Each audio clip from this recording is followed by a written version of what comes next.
everybody, it's Christine Ernst, the fat ass cancer bitch, coming to you from the Cozy Writing Cottage on Saturday, November 2nd. And it's time for a new hot Italian priest. Drumroll, please. Say goodbye to Father October, Padre Ottobre. And say, oh, hello. Oh, well, to Padre Novembre. Look at that, reading the paper. Again, are these guys really priests or just hot models in a collar? I don't care. I'll look at that for November. Thank you very much. So it's been a dense week. And I don't want to talk about the election. It's all so gross. A decadent gas bag of depravity versus a smart and accomplished woman. For fuck's sake. If half this country chooses an unrepentant, rapist, racist felon who can't form a coherent sentence and is running on a platform of greed and bloodlust and misogyny, we are in deeper shit than any election can ever fix. But I'm not going to go there. Instead, I'm going to tell you about my friend Joanne. Yesterday was the anniversary of her death. And I usually prefer to honor birthdays, not death days, but Joanne died on November 1st, which is very significant.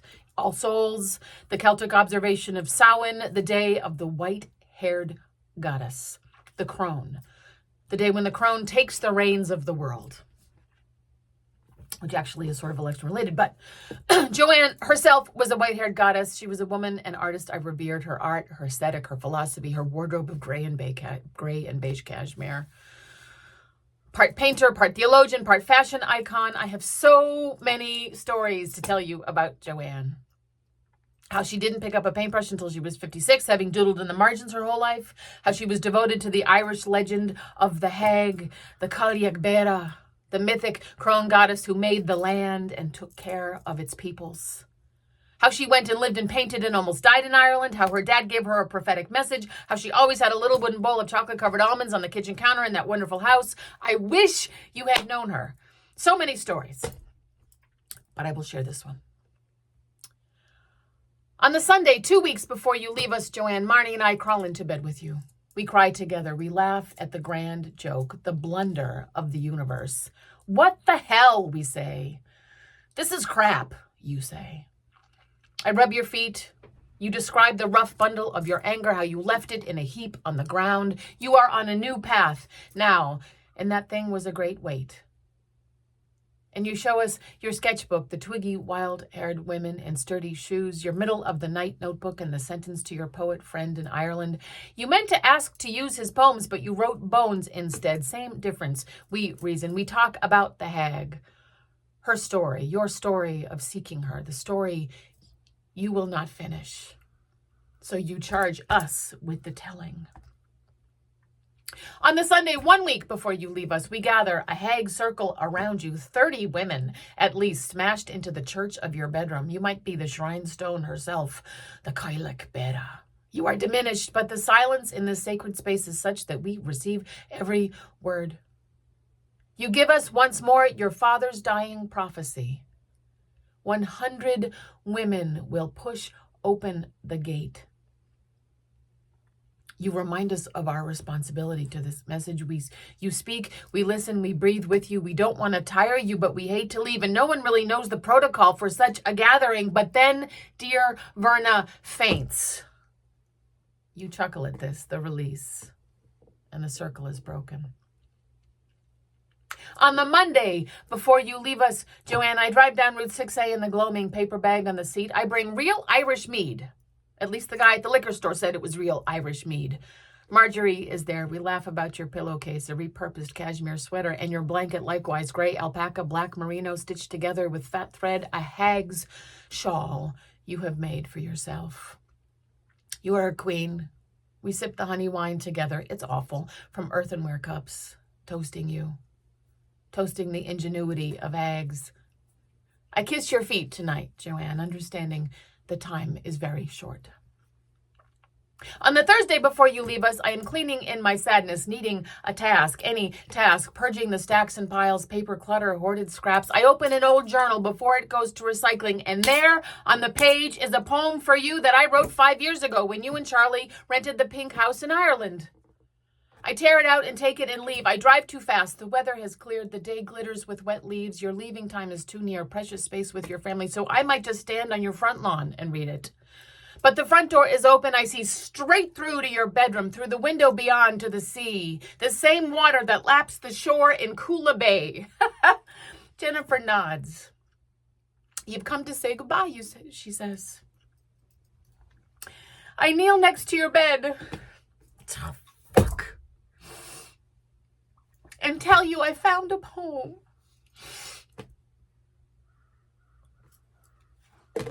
I cannot...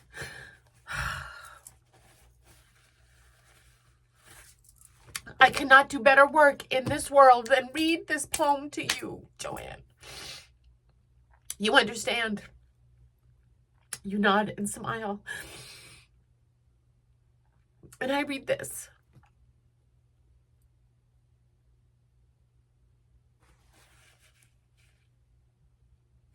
As he lay dying, Mr. Hughes told his daughter Joanne that 100 women would push open the gate to the future.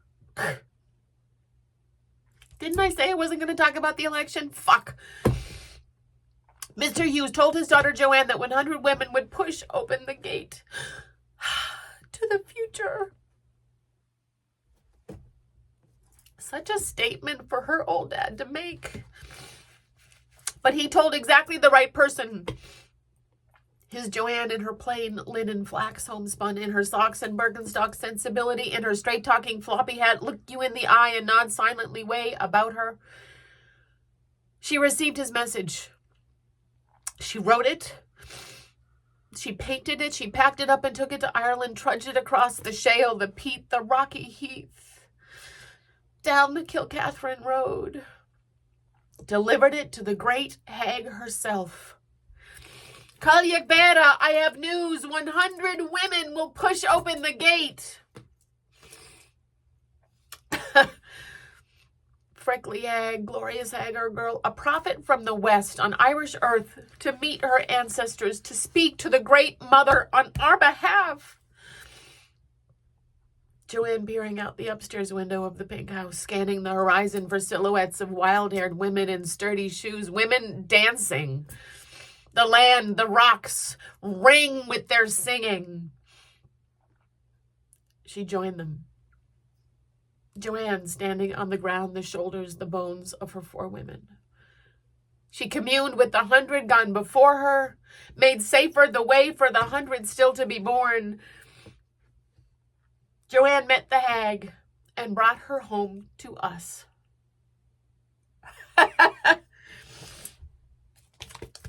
Oh, Joanne. This was the last painting that she gave me. And